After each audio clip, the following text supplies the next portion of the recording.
灣區置業站助你輕鬆置業，我係雪文啊。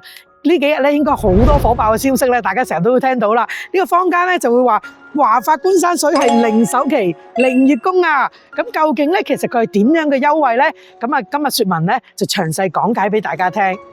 咁而家咧，你買一個觀山水嘅單位咧，就會送2個車位俾你，仲要係產權車位嚟㗎。咁每一個車位咧，大概價值咧係7到8萬蚊左右。咁所以一個車位咧，其實咧就相當於你賺咗個首期款翻嚟㗎啦。咁所以咧就叫做零首期。咁至於零月供咧，就係你另外一個車位咧，亦都係價值7、8萬㗎嘛。咁亦都相同你賺咗咧頭嗰3年嘅月供供款翻嚟㗎。咁平時我哋買樓咧就得一個資產嘅啫嘛，而家咧送多2個產權車位喎，咁其實變相咧我就有3個資產喺手度噶啦。咁到期時咧，你個車位咧冇用嘅，咁就可以放租啦。咁每個月咧就收錢嘅，咁啊增加呢個被動收入。咁當然啦，如果你想變現，亦都可以賣咗佢，留翻嚟自用都得噶。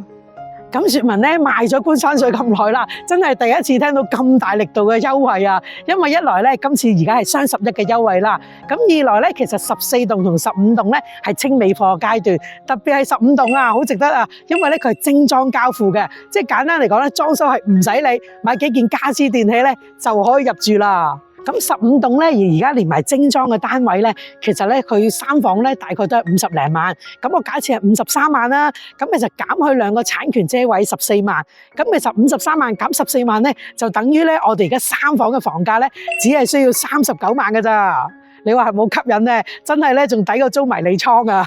咁我哋香港朋友都知道啦，平時咧租個迷你倉咧都係2000零3000蚊啦要。咁呢一度其實你供款咧每個月都係2000零蚊，但係你咧就已經可以用一套900尺嘅3房單位，就真係好似一個私人嘅迷你倉。咁大家都知啦，香港迷你倉啊，其實咧就係一個盒咁樣，你將啲珍藏品擺晒落去啦。其實好多時咧都係不見天日㗎。咁但係呢度唔同啦，900尺任擺任放嘅，到期時咧你得閒上嚟度假咧，就即刻可以攞啲珍藏品出嚟摸下啦、睇下啦、欣賞一下㗎。咁仲要咧，香港嘅迷你倉咧，其實係消費嚟嘅，每個月咧使咗佢就冇噶啦。咁但係呢度咧，呢2000蚊咧，你係買咗一層樓喎，係你嘅資產嚟噶。除此之外咧，平時咧又可以同啲朋友啊、親戚啊過嚟呢度度假、食下嘢、玩下噶。而家清尾貨嘅14、15棟咧，大家咧可以睇翻呢2條片啦。咁如果想睇華發觀山水個配套同埋交通咧，就可以睇翻呢2條片噶。咁呢一個咧咁大力度嘅優惠，即係買一層樓送2個車位咧，咁其實咧佢只係得30個名額㗎咋，咁仲要係今個星期6、8號咧就開始搶㗎啦。咁如果你有興趣咧，就即刻聯絡雪文啦。雪文咧會喺發展商嗰度咧會幫你留翻呢個優惠，因為咧名額真係得30個，相信咧佢一出咧好快俾人搶晒㗎啦。咁今集嚟到呢度就差唔多啦，下集見，拜拜。